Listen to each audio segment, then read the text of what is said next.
నమస్తే. నేను సిరి. గత ప్రభుత్వ హయాంలో మనం చూసినట్టయితే ఎన్నో అవినీతి అక్రమాలకైతే పాల్పడ్డారు. అది రోజుకొకటిగా ఒక్కొక్కరి పేరు కూడా బయటకొస్తుంది.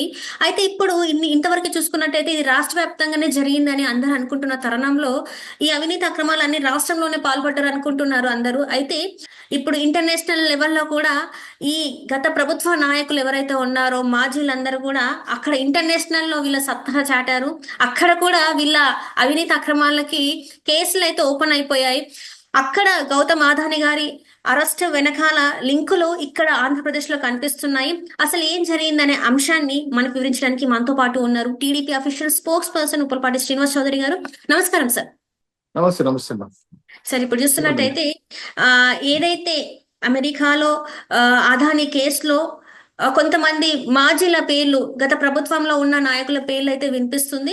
సో దీన్ని అసలు మనం ఎలా చూడాలంటారు సార్? ఎందుకంటే 100 కోట్ల రూపాయలు వాళ్ళు లంచం తీసుకున్నట్టుగా వాళ్ళు అక్కడ ప్రతిపాదించారు. అండ్ FBI విచారణలో కూడా వాళ్ళు పేర్లు కూడా బయటపెట్టడం జరిగింది. దీన్ని అసలు మనం ఎలా చూడాలంటారు? మొదట జగన్మోహన్ రెడ్డి పరిపాలనలో ఆర్థిక అరాచకం ఆంధ్ర రాష్ట్రంలో జరిగింది అనుకున్నాం. కానీ ఇది దేశ విదేశాలు ఎల్లలు దాటి వెళ్ళిపోయింది. ఒక రకంగా చెప్పాలంటే సెకీ అనే సంస్థ సెంట్రల్ గవర్నమెంట్, దాని ద్వారా గ్రీన్ ఎనర్జీ అనే ఒక కంపెనీ నుంచి మనం ఆంధ్ర రాష్ట్ర ప్రభుత్వం అగ్రిమెంట్ చేస్తుంది. బాలినేని శ్రీనివాసరెడ్డి గారు విద్యుత్ శాఖ మంత్రిగా ఉండేటప్పుడు అర్ధరాత్రి ఫోన్ చేసి పిఏకి పర్సన్ ఫోన్ చేసి ఇమీడియట్ గా రావాలి, సంతకాలు చేయాలన్నప్పుడు ఆయన సున్నితంగా రిజెక్ట్ చేశారు. ఏదో గోల్మాల్ సాలే పనులుగా ఉన్నాయి, నా వల్ల కాదు. కాకపోతే జగన్మోహన్ రెడ్డి గారు మొహమ్మద్ గోరి, ఒక ఎస్కోబారు, రెండు గజ్ని, ముగ్గురిని మిక్స్ చేసి కొడితే జగన్మోహన్ రెడ్డి గారు ఈయన యొక్క ఇంటర్నేషనల్ క్రైమ్ గురించి చాలా మంది తక్కువ తెలియదు. గతంలో 42 కోట్లు అటాచ్మెంట్, ఈడీ సిబిఐ కేసులు, షెల్ కంపెనీలు, సూట్ కేసుల కంపెనీలు, విదేశీ మనీ లాండరింగ్ కేసులు ఉన్న విషయం తక్కువ మందికి, తక్కువ సమాచారం తెలుసు. ఎంత ప్రచారం చేసినా అది ఏంటనేది లోతుకి చూడట్లా. సో ఒక్క సింగిల్ టేక్ లో 1750 కోట్ల రూపాయలు అదా దగ్గర తీసేశాడంటే 72,000 కోట్ల రూపాయలు ఆంధ్ర రాష్ట్రం తాకట్టు పెట్టి మీరు ఇష్టం వచ్చినట్టు ట్రూ అప్ ఛార్జెస్లు, ట్రాన్సాక్షన్ ఛార్జెస్ పెంచుకోమని. ఇది తెలియకుండా విద్యాశాఖ మంత్రి సంతకం పెట్టమంటే ఆయన పెట్టల. చివరికి అడావిడిగా కేబినెట్ మీటింగ్ పెట్టి కేబినెట్ ఆమోదంతో ఏకంగా అదానికి అగ్రిమెంట్ ఇచ్చేసాడు. దాని ఫలితం ఈరోజు ఆంధ్ర రాష్ట్రానికి 72,000 కోట్ల రూపాయలు భారంగా పడతాం. అంటే ట్రూ అప్ ఛార్జెస్ కింద దాదాపు అంటే ట్రాన్స్మిషన్ ఛార్జెస్ కింద 30,600 కోట్ల రూపాయలు, ట్రూ అప్ ఛార్జెస్ కింద 40,000 కోట్ల రూపాయలు, అంటే ఇంచుమించు 72,000 కోట్ల రూపాయలు ఇవ్వడంతో ఇది దశల వారీగా సంవత్సరం ట్రూ అప్ ఛార్జీలు, ఈ ట్రాన్స్మిషన్ ఛార్జీలు పెంచుతూ వస్తారు. ఈ భారం 72,000 కోట్ల రూపాయలు ఆంధ్ర రాష్ట్రంలో భరించడమే కాకుండా దీని ద్వారా 1,150 కోట్ల రూపాయలు అప్పలంగా విదేశీ కరెన్సీల నుంచి డబ్బులు తీసుకుని జగన్మోహన్ గారిని ఖచ్చితంగా ఇంటర్నేషనల్ క్రైమర్ గా ముద్రేసుకోవచ్చు. ఇక్కడ ఈ విషయం ఎలా బయటపడింది? అదాని గ్రీన్ ఎనర్జీలో దేశ విదేశాల నుంచి పెట్టుబడి కాకుండా ఇండియాలో కూడా పెట్టుబడి పెట్టారు.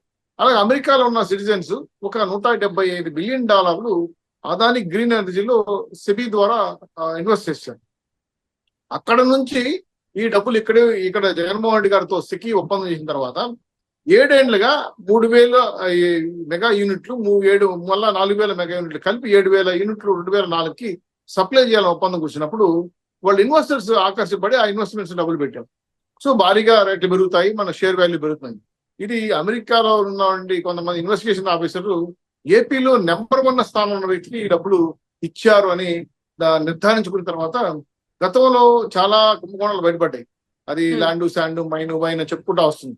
కానీ దీన్ని మించి, అంతకు మించి ఈరోజు ఈ ఆంధ్ర రాష్ట్ర పరువుని దేశవ్యాప్తంగా తీర్చేది కాకుండా ఆంధ్ర రాష్ట్ర బ్రాండ్ అంబాసిడర్ దెబ్బతీశారు. ఈ దెబ్బతో అదాని షేర్లు 20% పడిపోయి సెబీలో ఎంక్వైరీ పడతా ఉంది. గతంలో పార్లమెంటరీ కమిటీ ఏమంటే ఇంతకుముందు జరిగిన అదేదో కొన్ని పనామా లీక్స్ కానీ చాలా విషయాల్లో దాటేసుకుంటూ వెళ్ళారు. ఇప్పుడు అవకాశం లేదు, అదాన్ని అమ్మాయిని కాపాడే పరిస్థితి లేదు. డైరెక్ట్ గా అమెరికన్ యుఎస్ గవర్నమెంట్ ఎంటర్ అవడంతో అక్కడ వాళ్ళు మనం ఏ విధంగా ఇన్వెస్టిగేషన్ సంస్థలు అక్కడ ఎఫ్బీ లాంటి సంస్థలు ఇన్వెస్ట్ చేసిన తర్వాత వాళ్ళు ఈ సెబీలో కానీ మన లాంటి షేర్ మార్కెట్ లో క్రైమ్ చేస్తే లైఫ్ టైమ్ వాళ్ళు జైలు శిక్ష పడే అవకాశాలు ఉన్నాయి. భారీగా వాళ్ళకి అప్పచెప్తే శిక్షలు, పెనాల్టీస్ కూడా పడే అవకాశం. సో ఎప్పుడైతే A1గా ఈరోజు అదానిని నిరూపించి అదానిని విదేశాలకు అమెరికా అప్పచెప్తాడా, A2 ఉన్న జగన్మోహన్ రెడ్డి గారి పైన కేసులు ఎలా ఉంటాయి, ఇవన్నీ చూసినప్పుడు అల్టిమేట్ గా ఆంధ్ర రాష్ట్ర ప్రజల మీద మాత్రం 72,000 కోట్ల రూపాయల భారం ఇస్ నాట్ ఇమాజిబుల్ అని. ఇంత భారీ ఎత్తున విద్యుత్ ఛార్జీలు పెంచిన దానికి పునాదేశ్ జగన్మోహన్ గారిని చూసి ఒక్కసారిగా శాసనసభలో ఎమ్మెల్యేతో అవక్క అయిపోయారు. ఏంటి ఇలా కూడా తప్పులు చేయొచ్చా, ఎలా కూడా క్రైమ్ చేయొచ్చని. అంటే ఎంత సున్నితంగా ఎవరికి తెలియకుండా ఒక విద్యుత్ శాఖలో కార్పొరేషన్ సదరన్ కానీ డిస్కమ్ కానీ తగలబెట్టి 28,000 కోట్ల రూపాయలు అప్పులు తీసుకునేది కాకుండా మీరు లైఫ్ లైన్ అంటే 25 ఏళ్ళు మీరు ఛార్జీలు పెంచుకోవచ్చు, మీరు ఇష్టం వచ్చినట్టు చేసుకోవచ్చు అని చెప్పి 72,000 కోట్ల రూపాయలు ఆంధ్ర రాష్ట్రం మీద వద్దని చెప్పి చీకటి ఒప్పందాలు చేయడంతో దీనికి గాను ఈ సమ్మతించిన దానికి గాను జగన్మోహన్ గారికి 1,750 కోట్ల రూపాయలు ముట్ట చెప్పాయి. ఆంధ్ర రాష్ట్రం మీద దీన్ని బట్టి ఈయనకి ఎంత ప్రేమ ఉందనేసి స్పష్టం తెలిసిపోతాను. సో అల్టిమేట్ గా ఏంటంటే ఖచ్చితంగా ఈ రోజు చూస్తున్న సమాచారం ప్రకారం ఇంటర్నేషనల్ కోర్టులో ఈ అమెరికన్ ఏదైతే ఏజెన్సీ ఉందో అంటే వాళ్ళు చట్టపరమైన సమస్యలు ఉన్నాయో వాళ్ళు పిటిషన్ దాఖలు చేశారు. ఏమని, మా దేశంలో సిటిజన్స్ అంతా కూడా అదాని గ్రీన్ ఎనర్జీలో పెట్టుబడడం వల్ల ఇది కుంభకోణ లంచాలు ఎదుర్పించేది కాకుండా అది అదానికి చేర్చాలి. మరి అదాని వెళ్ళి ఏం చెప్తాడు, ఎవరికి డబ్బులు ఇచ్చాడు, ఈ డబ్బులు తీసుకునింది ఎవరు, ఏ యొక్క సికీ సంస్థ ఆంధ్రప్రదేశ్ ఎందుకు ఒప్పందం తీసుకున్నది? గతంలో టీడీపీ గవర్నమెంట్ లో ₹1.99 గ్రీన్ ఎనర్జీ దగ్గర ఒప్పందం చేసుకుంది. అది వైలేట్ చేసి పీపీఏ ఒప్పందాలు రద్దు చేసి 2021లో టెండర్ నోటీస్ ఇచ్చారు. అప్పుడు టెండర్ నోటీస్ రద్దు చేసి అల్కేటెడ్ అంటే దాన్ని వాలంటరీగా ఇచ్చి టెండర్ లాగా తీసుకొని ఒక రకంగా చెప్పాలని టెండర్ లో గోల్మాల్ చేసి ఒకే సంస్థకు అదాని సంస్థకి ఇవ్వడం అనేది ఒక నామినేటెడ్ వర్క్ గా ఇచ్చారు. అంటే టెండర్లు పాల్గొనకుండా సిల్ టెండర్లు ఎక్కువ తక్కువ చూడకుండా ఒకే వ్యక్తికి టెండర్ వ్యవస్థను రద్దు చేసి ఈ రోజు పూర్తి స్థాయిలో నామినేట్ పదవి ఇవ్వడం వల్ల భారీ ఎత్తున అమౌంట్ చేతులు మారే విషయాన్ని స్పష్టంగా అమెరికా నిఘా సంస్థ బయటపెట్టింది. దాంతో ఇప్పుడు ఎవరు కాపాడుకోలేని పరిస్థితిలో ఉంది. ఇప్పుడు పార్లమెంట్ లో చర్చ వస్తుంది, రేపు శీతాకాల సమావేశంలో ఇప్పుడు శాసనసభలో చర్చ జరిగింది. ఇప్పుడు దీన్ని ఏ విధంగా యాక్షన్ తీసుకోవాలని పైన గతంలో కెన్యా దేశము ఈ అదానితో పోర్టుల నిర్మాణం, గ్రీన్ ఎనర్జీ, కరెంట్ సప్లై 2 ఒప్పందం చేసుకున్నాయి. నిన్న మధ్యాహ్నం కెన్యా ప్రధాని బయటకు వచ్చి ఉన్న పళంగా ఈ క్షణం నుంచే అదాని సంస్థలతో ఒప్పందం చేసుకున్నాం చెప్పడం చాలా క్లియర్ గా దేశం అంతా తెలిసిపోయింది. సో అది దేశం ఉంటూ దేశం కాబట్టి మన దేశం భారతదేశంలో మన రాష్ట్రం కాబట్టి సెక్కీ సంస్థతో కొనుగోలు చేసుకున్న గ్రీన్ ఎనర్జీని మనం ఎలా చూడాలి అని న్యాయ నిపుణులతో సంప్రదించి ఇప్పుడు ఈ రోజు క్రైమ్ చేసిన జగన్మోహన్ మీద పీడీ యాక్ట్ పెడతారా, చట్ట యాక్ట్ పెడతారా అని చూడాలి, చీటింగ్ యాక్ట్ పెడతారా చూడాలి. న్యాయ నిపుణులు సమర్థన చేసిన తర్వాత రాష్ట్ర ప్రభుత్వం ఎమ్మెల్యేలు శాసనసభలు కమిటీ వేసి ఇంత భారీ ఎత్తున ఆంధ్ర రాష్ట్రానికి పెట్టుబడులు, పరిశ్రమలు, ఉపాధి సంస్థలు వస్తున్నప్పుడు ఇటువంటి దుర్మార్గమైన లంచాలతో కూడిన గత ప్రభుత్వం చేసిన తప్పుడు విధానం వల్ల రాష్ట్ర గౌరవం కూడా గౌరవ ప్రతిష్టలు భంగలుగుతుంది. కాబట్టి ఖచ్చితంగా శిక్ష పడుతుంది. ఖచ్చితంగా అమెరికా వాళ్ళ నోటీసుల శిక్ష ప్రకారం పోతే మాత్రం లైఫే. జగన్మోహన్ గారు జైలే. కానీ రాష్ట్ర పరిధిలోకి ఆ విధంగా యాక్ట్లు అలవాటు పడతాయి, యాక్ట్లు ఆ విధంగా వస్తా మనకు అప్లికబుల్ పోతాయని చెప్పి ఇతను నేరుగా చాలా తెలివిగా చేశాడు. సెక్కీకి అదానికి ఒప్పందం కుదిరితే సెకీ నుంచి ఆంధ్ర రాష్ట్రం ఒప్పందం చేస్తుంది. సెకీ ఏంటంటే గతంలో కేంద్ర ప్రభుత్వం నడిపే సంస్థ కాబట్టి దీంట్లో ఖచ్చితంగా కేంద్ర పెద్దల సహకారంతోనే ఈ డబ్బులు రాష్ట్రానికి ముట్టాయి. కాబట్టి ఇప్పుడు ఇద్దరు దోషులే పరిస్థితి పడతా ఉంది. అదాని ఇంతవరకు కాపాడేవాడు ఒకప్పుడు ఏమైనా కేసులు సిబిసిడికి, ఇప్పుడు అదాని మనకే చుట్టుకుంటుంది కదా. సో అదాని కాపాడబడతాడా, అదానితో ట్రంప్ మోడీ ఏమైనా లావాదేవీలు జరుగుతారా, తద్వారా జగన్మోహన్ గారిని అవకాశాలు ఉన్నాయని చూస్తే ఎక్కడ ఇటువంటి అన్ని దారులు మోసపోయాయి. తప్పుడు విధానాల వల్ల, తప్పుడు వ్యవహారాల వల్ల ఈరోజు రాష్ట్రం పూర్తిగా ఈరోజు వ్యతిరేకంగా చేస్తున్న కార్యక్రమాలు చూస్తుంటే ప్రభుత్వం అంతా కూడా ఈరోజు భయాందోళన గురే పరిస్థితి రాష్ట్ర ప్రజలు కూడా.